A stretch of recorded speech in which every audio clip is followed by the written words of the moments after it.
and welcome back for another Scrappy Tail Crafts video. Today I'm sharing some of the pieces for the Nativity Tri-Fold Bundle, which is part of the Christmas release. I'm going to link Sabrina's video in the description box below for the Tri-Fold cards that she has designed. So here we have the main focal piece of this set, which is the Nativity. It is baby Jesus, Joseph, and Mary, and then you can see that you do have the larger of the trifold frames. Now, this is a mechanism that Sabrina designed that's meant to, obviously it's trifold, so it's meant to create this beautiful book-like Christmas card. I'm going to be doing that in a future video. Today, I'm just showing you some of the pieces. This is the piece that has the three kings, and then you can see the side frame that already has the accordion folds for that part of the pop-up. I'm going to be using that smaller portion today and the star, not the kings, but I am going to create an A2 card. This is meant to be an A7 or a 5x7 pop-up. And Sabrina always has these totally innovative designs when it comes to interactive cards. I like to show how you can use them if you don't have the time to create the interactive card and you just want to use the beautiful elements. This is the City of Bethlehem. I'm going to be using the sentiment, and then we also have the camels with all the details and a shepherd. Now, these come as a bundle, which there is a 5% discount, or you can buy them individually, and I've linked them both ways in the description box below. The final trifecta of this bundle is the Nativity A7 star background. This is a 5x7. It's beautiful. It cuts out those beautiful stars, does some embossing on it.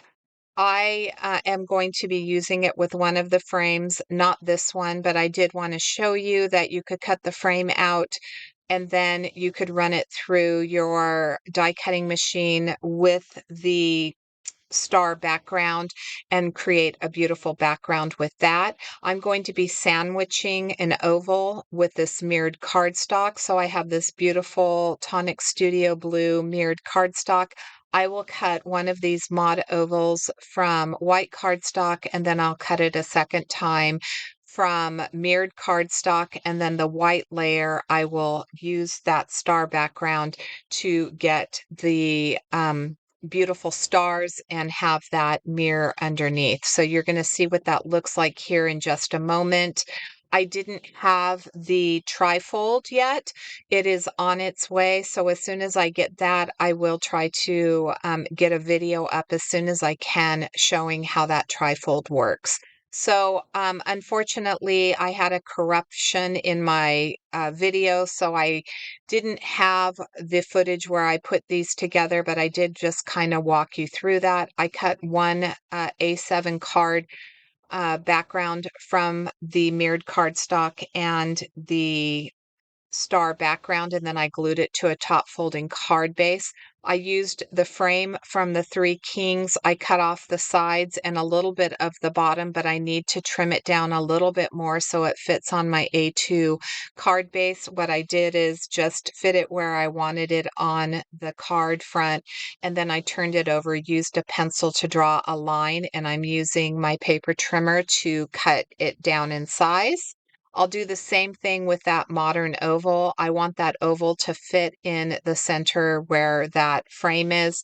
And so I do need to cut a little bit off of the bottom of that. And I'll glue this frame down first using liquid glue. I prefer to use liquid glue when I'm creating cards. I think it just has a little bit more strength, and it also glues or adheres a little bit better to this mirrored cardstock. So I'm going to center it onto my card panel, card base, and then I will make sure that it is held down for just a couple of minutes so that it's secure. And then we'll turn this over after I get the oval in place where I want it and do that same thing. We're going to use that pencil and we will draw a line on the back of it I'll bring in my paper trimmer and we'll trim it down. My paper trimmer kind of has a guide in the center, so I just align that line up with that center guide and I can see exactly where it's going to cut. So the um, layers are a little thick because, they are two layers, but this cut beautifully. I just put a new blade in so that I didn't have to worry about getting any of those jagged edges. If you're really good with scissors, which I am not, I cut like a 2-year-old. You can certainly use your scissors to trim that down as well, but that's just not an option for me. I will cut crooked 99.9% of the time. So a paper trimmer is my best friend. All right, so now we have our card panel all put together. Let's start working on the focal point. Here is the beautiful Nativity City of Bethlehem. As you can see, I did cut the sentiment out twice, once from white cardstock and once from the blue mirrored cardstock.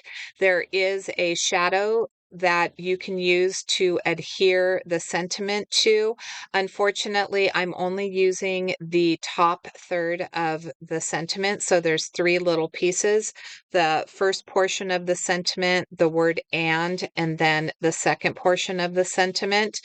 3 different parts. I'm only using the first part of the sentiment. So the sentiment's going to read, "May the light that shone in Bethlehem shine in your heart."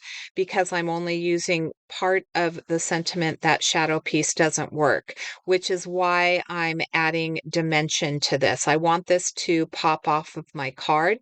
So what I'm going to do is add some glue behind it. You saw that I did tap it off onto um, a scrap piece of cardstock to make sure that none of that glue is going to ooze out the sides. This is mirrored cardstock. It's not like I can erase it. It will really dull the cardstock, so I was being very careful with that. As I'm putting this together, it is a very, very delicate die. And so I am putting my finger between the mirrored cardstock layer and the white layer to begin with, because I don't want the bottom portion of my sentiment to misalign and be glued together. And then I'm stuck with having to cut it out again and redo it. So when I'm putting these delicate die cut sentiments together, I start at the very top. So I started with the top third of the sentiment that says, "May the light," made sure that that was aligned, and then I pressed it down and then carefully aligned the center part, which says, "That shone in Bethlehem." Once I got that aligned, then I could finish with the bottom. And funny thing is that the bottom part was the hardest part for me to get together. But I did want to leave that in so you could see how I put my sentiment together. If you try to just lay it on top of each other and then move it around, because I did tap off that glue, you don't have the same wiggle room that you would if I didn't tap off that glue. So you have to be a little bit more strategic when you're putting your sentiments together, especially when they're delicate like this one. So I'm kind of giving you an idea of what I want this scene to look like. I would want the sentiment towards the top of my frame and that oval. And then I have the donkeys that I'm going to flank on either side of the manger. For the manger, I cut it out of the blue cardstock. I cut it out a second time from white cardstock for some dimension. And then the beautiful star and the baby Jesus, I want all 3 of those pieces to really pop off of the card. So I did say clean and simple, which is why, we have that mostly white background, but we do want the star of the show, which of course is baby Jesus, the Savior.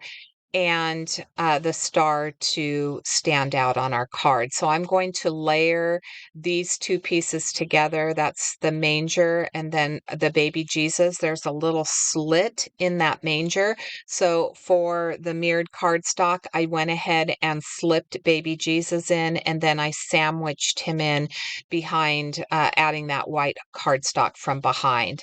From my star for my star, I did cut a second one out of some fun foam, and then that will give the star a little bit more dimension, allowing it to pop off. The animals, I wanted them to be more in the background. I didn't really want them to be, I wanted them to be an accent and not a focal piece, so I decided not to cut them and keep them white. Hindsight, I think I should have layered them one more time just to give them a little bit more dimension so that they did pop off from the background. It was super hard for me to photograph this card, making sure in person you can see the animals, but when I was trying to photograph it, it was a little bit more difficult. So, my advice would be if you were to recreate this card, that you would either add foam tape behind your animals or you would layer them up like I did the other pieces. We're going to glue some of these pieces down. I'm going to start with my sentiment since that is the largest piece. I want to make sure that I leave the manger and the star in place so that I don't put the sentiment in a spot that's not going to balance out my card and leave me enough room to put those elements back on. So we're leaving those in place. Again, I tapped off my sentiment. I didn't want any of that glue oozing out from behind because it is so incredibly beautiful and delicate. And then you can see I'm using a little bit of pressure, making sure that it adheres flat to my frame. All right, we're going to add the star, and then finally we'll add the manger. And once I get those pieces on, there are muzzles that add a little bit of dimension and interest to the donkeys. And I'm going to show you one of them. They're very small pieces, and there are a lot of small pieces that come with these sets. You can choose to use them or not. You certainly could color in these donkeys and then color in the muzzle and not add the dimension. I think that the dimension adds a lot of character, so I do try to add as much of those small pieces as I possibly can. Again, there's 3 different pieces, so I'm trying to determine which one goes with which donkey, and you'll see I'll get them all aligned, and then I glue their little muzzles on, and now we're just going to adhere them to the card. So I'm going to start with the donkey on the right. I didn't bother about adding foam tape to the bottom, to his bottom. I was able to get it to glue flat enough that it wasn't going to crease. I want the taller donkey in the back. I need to raise him up just a little bit more so I have more room for the final donkey. And once I add him to this card, it will complete my card for today. So I want to thank you so much for joining me. I'm going to show you the shimmer and shine that comes with this. I really love that star background with that mirrored cardstock. I think it just creates a very elegant design for the holidays. Here's one final look. Until next time, I hope you have a fabulous day. Thanks so much for joining me today.